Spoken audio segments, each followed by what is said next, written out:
So yesterday was our first full day here in Antigua, and a tropical wave was coming through. Not a lot of wind, but it was cloudy and overcast and raining all day, so we didn't do too much. But one time when there was a break in the rain, we did actually go up to shore and have a look around. Now it was rainy and it was a Sunday, but there doesn't seem to be a whole lot of cruisers here in Jolly Harbour, Antigua. In late May.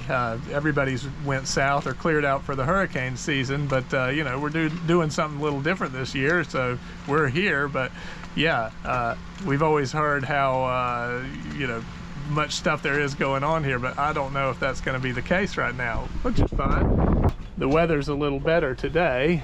You can see of these boats here, you know, there's a few people on them, but some of them seem to be vacant. Can't really tell. We have seen a few people moving around.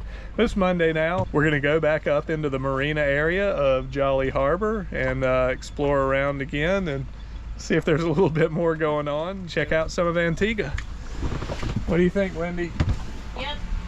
You getting ready? Yeah. All right.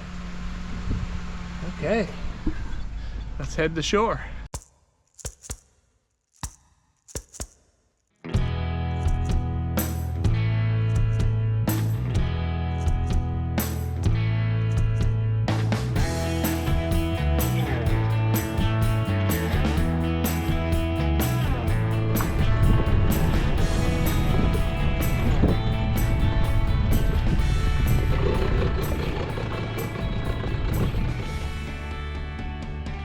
After a full season of cruising up the Eastern Caribbean from Grenada, it was pretty neat to finally be to Antigua, where we had decided to leave the boat stored on land for hurricane season.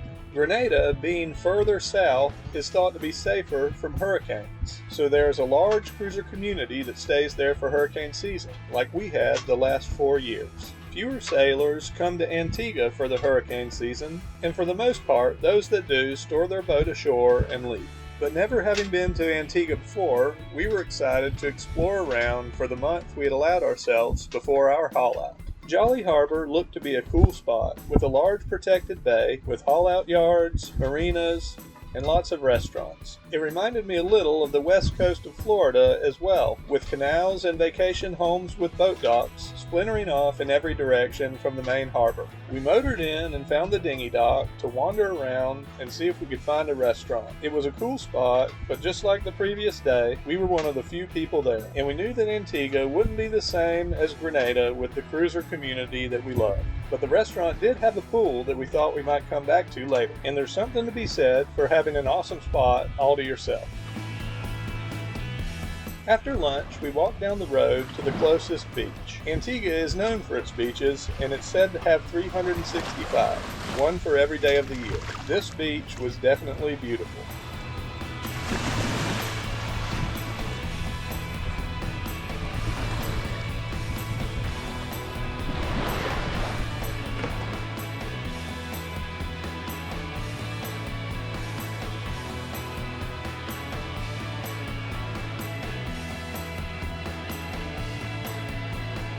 After a lazy afternoon on the beach, we headed back to that restaurant's pool. There might not be a lot of cruisers in Antigua this time of year, but it definitely wasn't stopping us from loving what we had seen in the country so far. And we did more of the same for the next few days in Jolly Harbour. All right, after a few days there in Jolly, we've upped anchor and we are going to motor around to Falmouth and English Harbour, which is another of the main hubs here for cruisers and sailboats and everything in Antigua. And we'll come back through Jolly Harbour in you know, a couple weeks or so, but we're just going to try to keep getting the lay of the land here, you know, see what all the cool places are about. So then go around the corner to the south side of the island, and that's where Falmouth and English Harbour are. Right. Heading east around the south coast of Antigua would have us going directly into the wind, so this would be a motoring day without sailing. But we didn't have too far to go, and the winds were light. And it was neat to see the varied coastlines of the country of Antigua.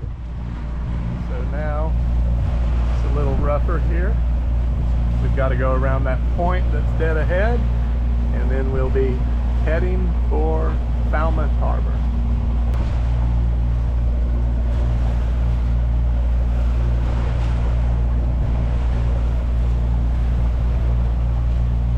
Alright, we've turned by the point here, and this coast of Antigua looks like completely empty. We're on the south coast now, this portion of it. I see some buildings and houses up ahead, so that's where we're going. There's Falmouth Harbor.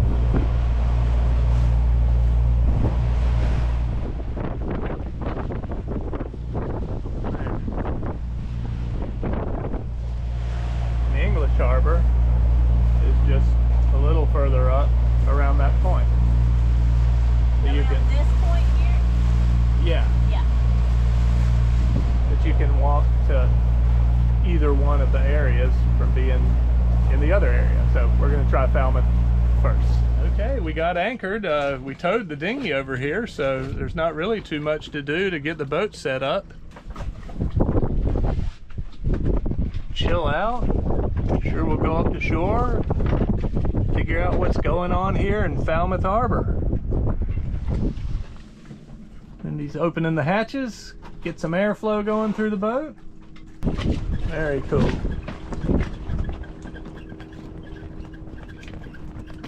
And there's the entrance to the harbor we just came in, right back there. So we've come up to shore and we're gonna check out Nelson's Dockyard. Just over down the street on English Harbor.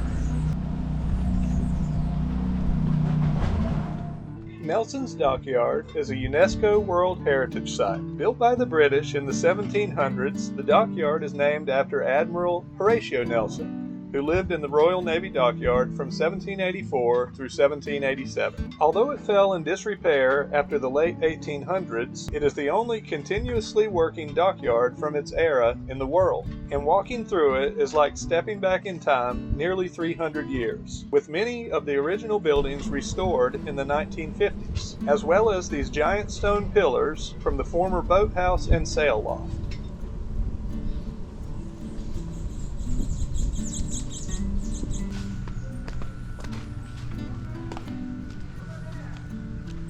Although it's a living museum, it's also a regular marina and a place we'd heard that cruisers hung out. But as you can see, like Jolly Harbor, we weren't in the right season, and it seemed like we were the only ones there. Apparently, during the season, this dock is normally lined with mega yachts and cruising boats stern to from one end to the other, and there would usually be cruisers and yachts people wandering around these grounds. But we knew we'd have to wait till we returned in January for that action and activity. We headed over to the Dockyard Museum to learn a little bit more about this UNESCO World Heritage Site.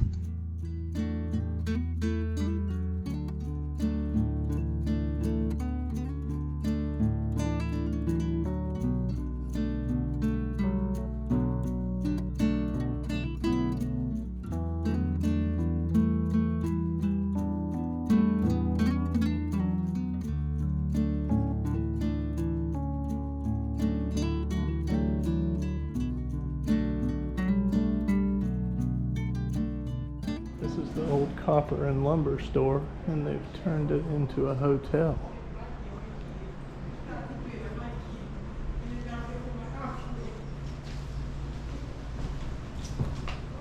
That's pretty awesome. Open air courtyard or something.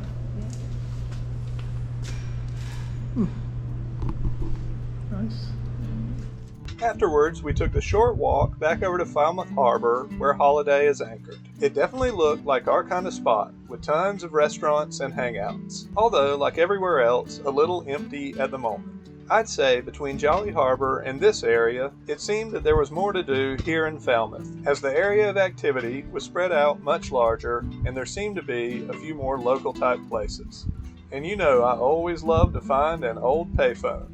Falmouth and English Harbor are also a hub for mega yachts during the season, docking at places like this gated marina. After touring around and getting an idea of the lay of the land, we headed over for a happy hour at again another, you guessed it, empty restaurant. Big happy hour crowd. I will feel. But I don't want to sound like I'm complaining too much. We were definitely enjoying Antigua, as one of the reasons we came here was to switch it up and do something a little different from the previous years. And even though the restaurants and streets might have been mostly empty, we were having plenty of enjoyable private dinners at awesome spots like this one. And we looked at the whole month as scouting out all the cool places that we could come back to in January during the season.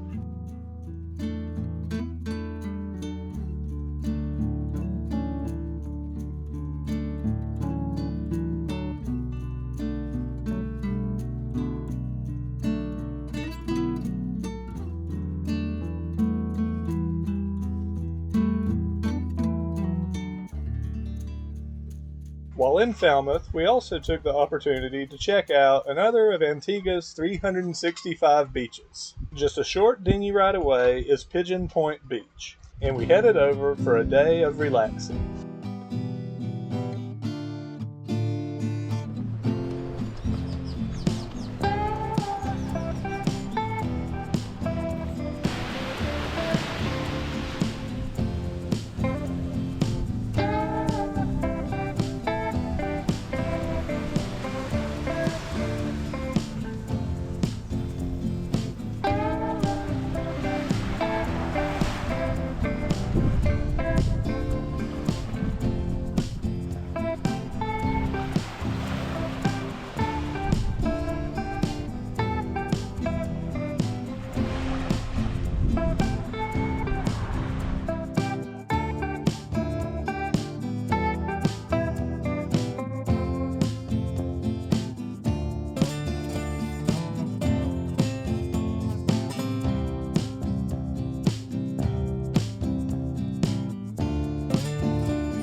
Going back to the topic of Antigua and Falmouth Harbour being a hub for mega yachts during the season, it was interesting to drive by these empty docks every day and imagine what it must be like to see those acres and acres filled with millions of dollars of yachts. Here on the cusp of hurricane season, only one mega yacht remained, and with an interesting story. Alpha Nero was seized by the Antiguan government from a Russian billionaire after the invasion of Ukraine.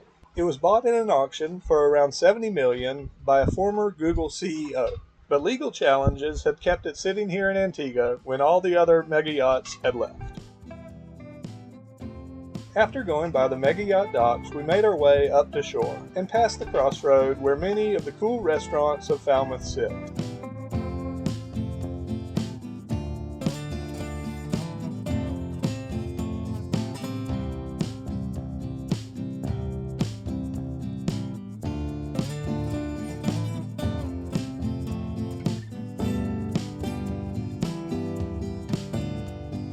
Walking up the road, we passed an Antigua Yacht Club sign with a picture of the docks filled with mega yachts. We were looking forward to seeing the real thing on our return in January. Also on the road between the dinghy dock and Pigeon Beach were some cool views back over Falmouth Harbour where we could see Holiday.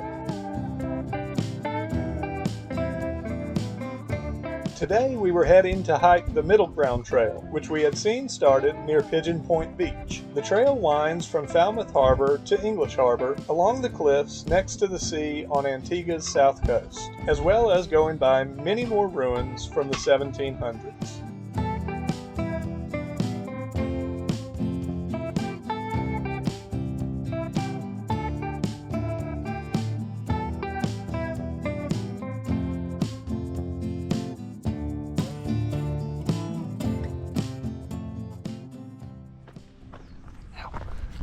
Ow. Ow.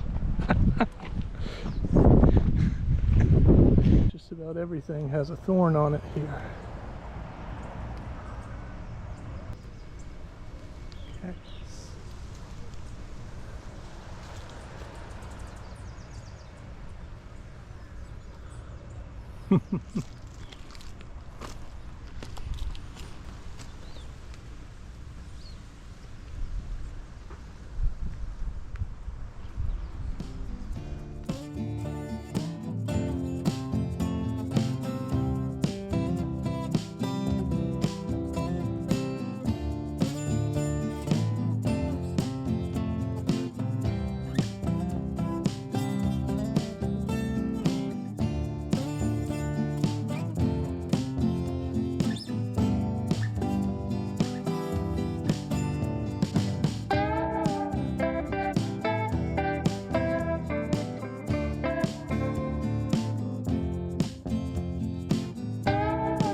Falmouth Harbour.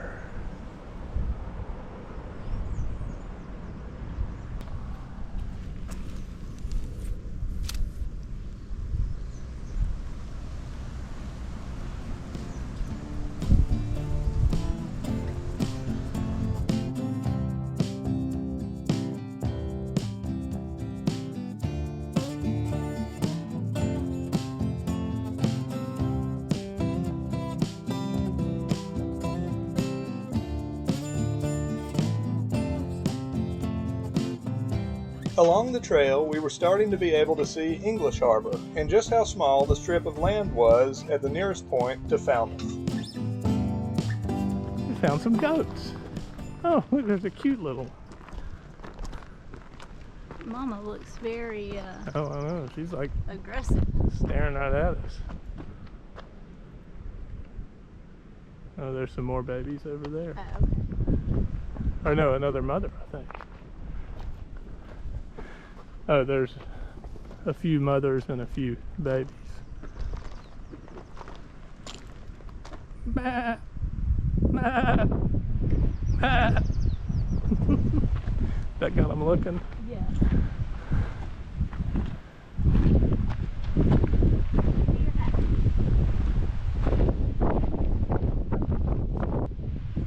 They're out of here. Oh, cool. Here's the entrance to English Harbour.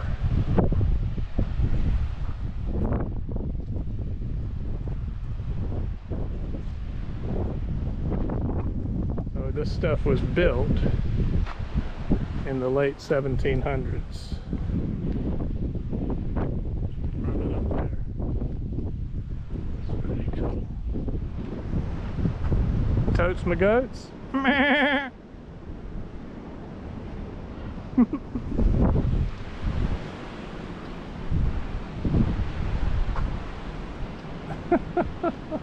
just started nursing. Oh. They like, see how they like punch? Oh yeah, they're punching the, oh, the mom's like, I'm done with that.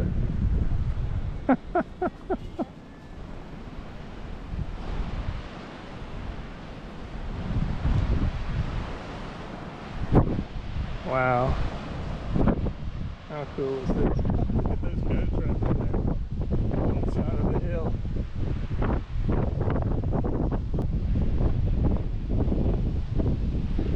That's a beach right there at the start of English Harbour, but then you turn back into here, and that's where Nelson's boatyard is. I can see it like right through there. Always so cool to see up on top of mountains and stuff. That water used to be up here, swirling rocks around. Here we are, 300 feet up in the air, or more. Just imagine all this used to be covered by water. That's crazy.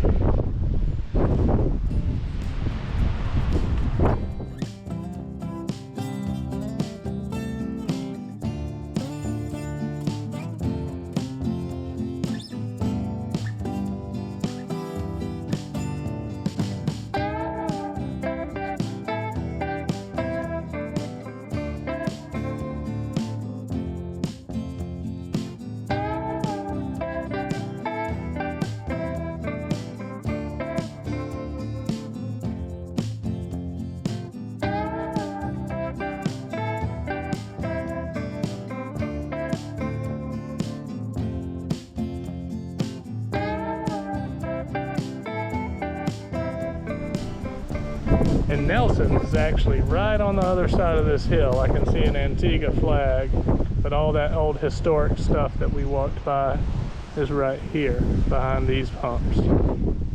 This is Falmouth over here. Holiday is. There's that little bit of land right there, and then this is English Harbour.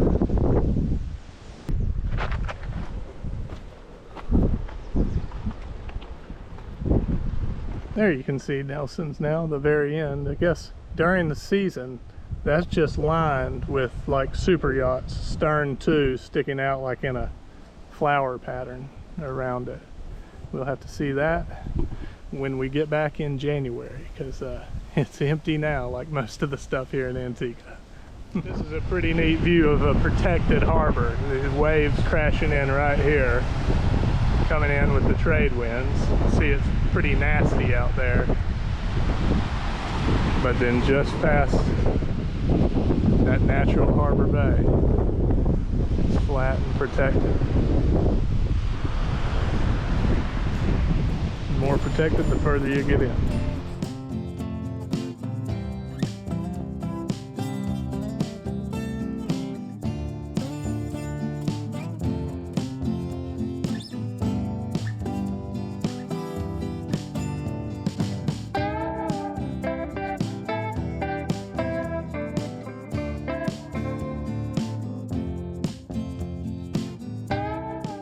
I thought, well, what's down there?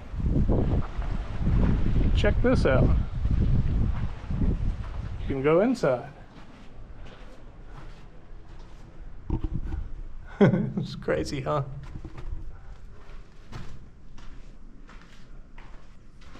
Look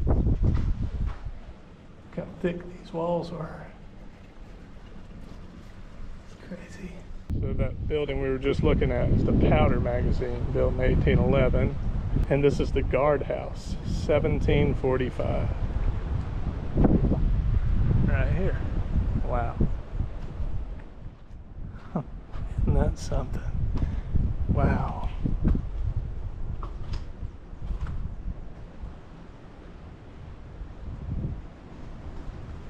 $1745. That's amazing.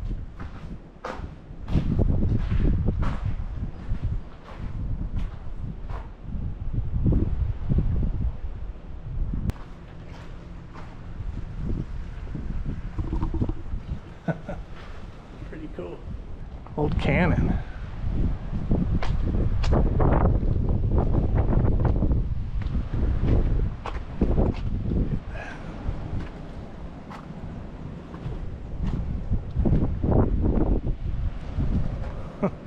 That's awesome.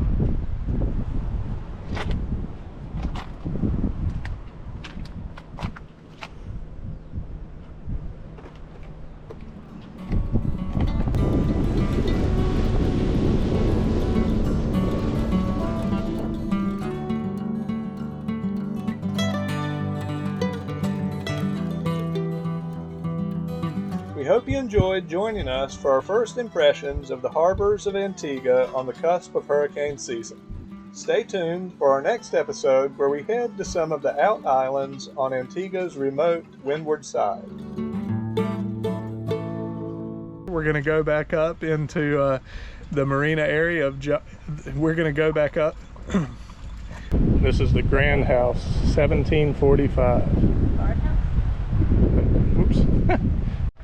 We were walking back by the powder, what is this called? Powder magazine. The powder magazine. And I